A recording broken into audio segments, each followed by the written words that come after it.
I was swirling the last sip of my morning coffee, watching the city move like a slow, silent movie beneath my penthouse window when my phone buzzed on the marble counter. I remember the exact feel of the moment, the soft cling of my silk blouse against my skin, the faint scent of vanilla from the candle I'd lit out of habit, the weight of a day I thought would be ordinary. It wasn't. The screen lit up with a family group message, a photo first, then a stream of texts. My mother, smiling wide. My brother raising a glass. And a table full of dishes, so expensive the restaurant didn't even print the prices online. Tomahawk steaks. Lobster towers. Imported desserts. All arranged like a feast for royalty. Then the caption came. Our sponsor will take care of it. Right, honey? Sponsor. That word hit harder than the $1,000 bill that followed in the next message. My fingers tightened around my phone. I could almost hear their laughter, that casual entitlement they'd worn for years like a family heirloom. I felt the familiar mixed swirl in my chest, the sting of old wounds, the pride I'd worked so damn hard to build, the quiet resilience I'd turned into my armor. They didn't know where I lived now. They didn't know what I'd become. They didn't know that I never forgot the night they walked out on me, literally and emotionally, after ordering the most expensive dishes they could find. But this time would be different. I was 21 the night everything changed, old enough to work 2 jobs, young enough to still hope my family would someday see me as more than a convenient wallet. Back then, I lived in a tiny studio apartment with peeling wallpaper and a fridge that hummed louder than the traffic outside. I had just got my first real paycheck, the kind that made me think maybe things were turning around. So when my mom suggested a family dinner, I said yes. I always said yes back then. We met at a fancy restaurant I could barely pronounce, the type with soft lighting and velvet chairs that swallowed you whole.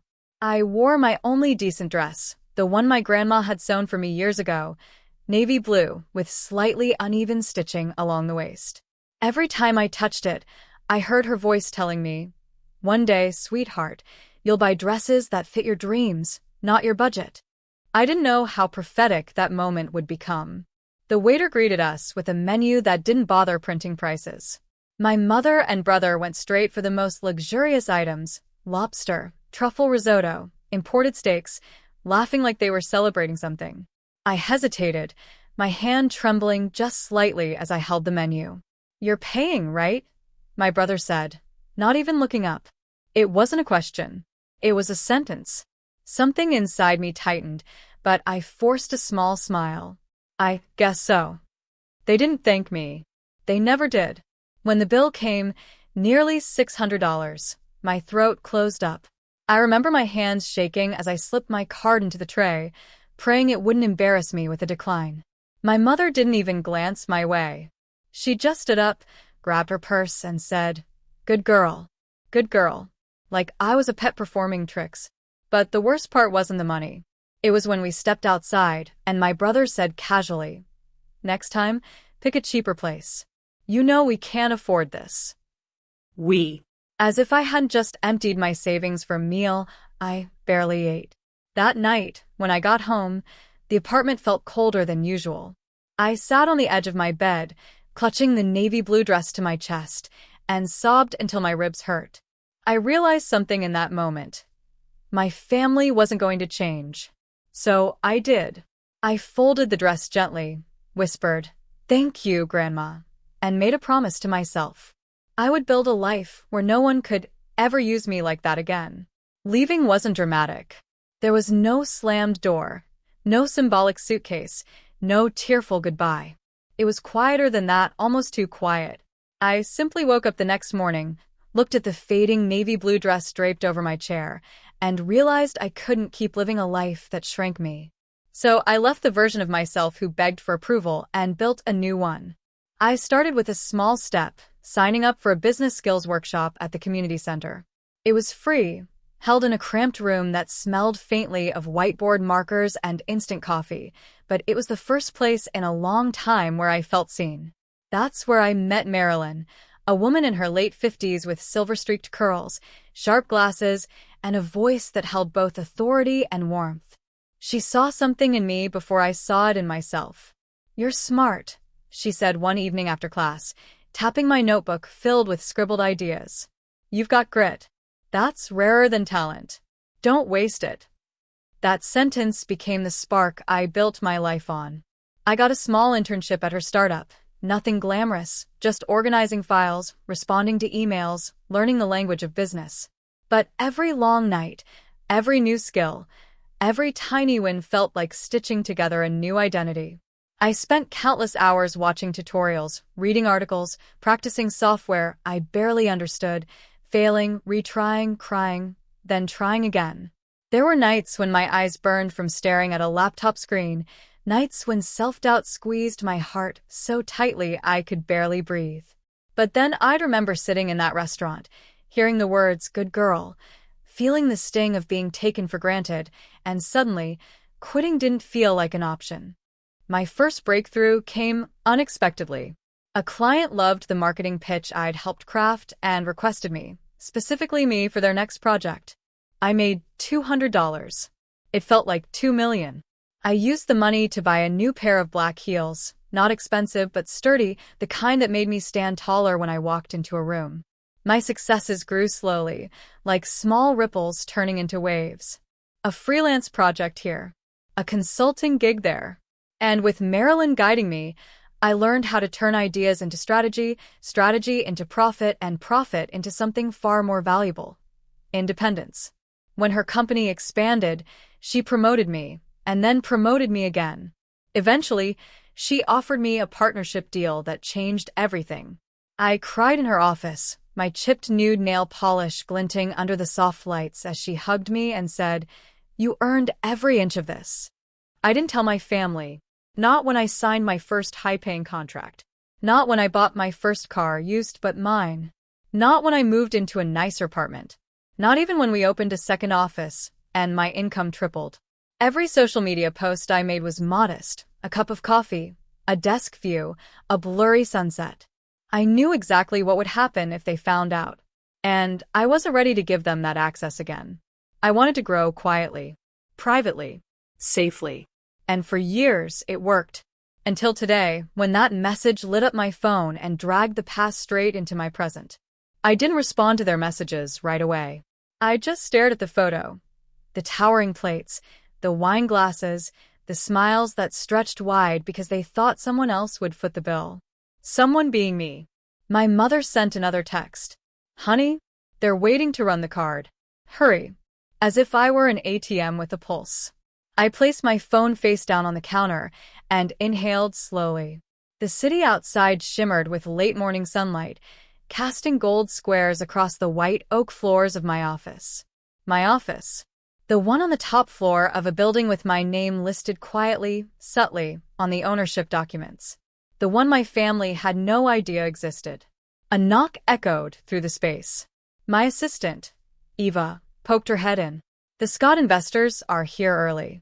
Should I bring them to the conference room?" For a second, I hesitated, caught between the world I'd built and the one I'd escaped. "Tell them I'll be there in 10, I said, smoothing my blouse and collecting myself. But before she left, Eva added, "There's also a woman and 2 men downstairs asking for you. They don't have an appointment. They said they're family." Of course they did. I didn't need her to describe them. I could already picture my mother clutching her purse dramatically, my brother pretending to be embarrassed while scrolling on his phone, and the latest relative tagging along like it was a free field trip. "Send them up," I said.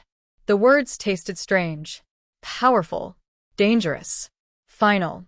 I walked to my private conference room, the one with floor-to-ceiling windows and soft cream chairs surrounding a long glass table. I had chosen everything in this room myself: the abstract art on the walls, the gentle gold accents, the fresh peonies on the shelf, the framed quote Marilyn gave me that read, "Build quietly, reveal loudly." How fitting. A minute later, the door opened. My mother entered first, her eyes darting around the room like she was walking into a museum she didn't belong in. My brother followed, his cocky expression slipping the instant he saw the panoramic skyline behind me. Even the tag-along cousin looked suddenly, painfully small. My mother's voice cracked first. This is where you work?" "No," I said, watching confusion flicker across her face. This is what I own. Silence. Delicious, wide-eyed silence. I gestured toward the chairs. Sit. They obeyed instantly, a first in my entire life. I sat opposite them, crossing my legs carefully, feeling the strength in my shoulders. Years of late nights, quiet hustle, swallowed pain, all of it sat beside me like an invisible bodyguard. My brother finally found his voice. So, you're like successful now? Successful. I repeated softly. That's one word for it. I opened my tablet. With a swipe, I pulled up the restaurant bill they'd sent. $1,043.27. My mother's smile quivered. We were just celebrating. And we thought that I'd pay. I finished for her. She swallowed. Well, yes. You always have. There it was. The entitlement. The expectation. The old pattern slipping back like a shadow. I leaned forward, elbows on the table. You didn't ask. You never do. You just assume. Do you know how many nights I cried because I thought I wasn't good enough for you unless I was paying for something? My mother's eyes widened, but I didn't stop. Do you know how many birthdays I skipped meals to afford your special dinners? How many times I walked home in the cold because I gave you my last savings? How many nights I worked 2 jobs while you called me ungrateful when I said no? My voice didn't shake. Not once. They were silent, heavy, Still. then I dropped the truth fully, letting it land like a slow, controlled explosion. I built a company, Mom. I have staff. Investors. A second location opening soon. I've been financially independent for years. My brother blinked. But why didn't you tell us? I tilted my head. Because anytime I showed even a hint of success, you turned it into a bill. Their faces twisted, guilt, embarrassment, disbelief, all mixing like colors on a palette. But you're strong now, my mother whispered. You can help us. I smiled. Not cruelly, not coldly, just clearly. We'll talk about that, I said. But the rules are going to be different now. My mother leaned forward, hands clasped like she was praying. Honey, we didn't mean any harm. We just thought, you're doing well now. You can support us. Support. Another word they used like it cost nothing. I took a slow breath, letting the weight of the moment settle. Maybe I can. But not like before. Not with me being the family wallet while everyone else keeps living the same way. Their eyes flickered, confusion, then fear, then something closer to humility. It was unfamiliar on them. I folded my hands on the table. If I'm going to help, there are conditions. My brother groaned softly. Conditions? Seriously? Yes. Seriously. I turned to him first. You're 32, Jason. You jump from job to job and quit the second someone expects effort. If you want my help, you're going to pick a career path, an actual one, and stick to it. No excuses, no sudden quitting, because you're bored. I'll help you get training, but you have to show up. He opened his mouth, ready to argue, but something in my expression stopped him. He nodded once, stiffly. Fine. Next was my mother. This one hurt, deeper than I expected. Mom, I said softly, you treat guilt like currency. You've used it to control me and Jason for years. If you want my support, that stops now. No more emotional manipulation. No more calling me ungrateful when I say no.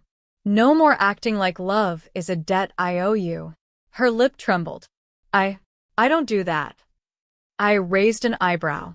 A single, silent reminder of every time she had. She exhaled a shaky breath. Okay, I'll try. Trying isn't enough, I said gently but firmly. You will change. I'll help you financially for a limited time, but you are also going to therapy. A real therapist, not a neighbor or a cousin. You need tools to break the habits you grew up with. We all do.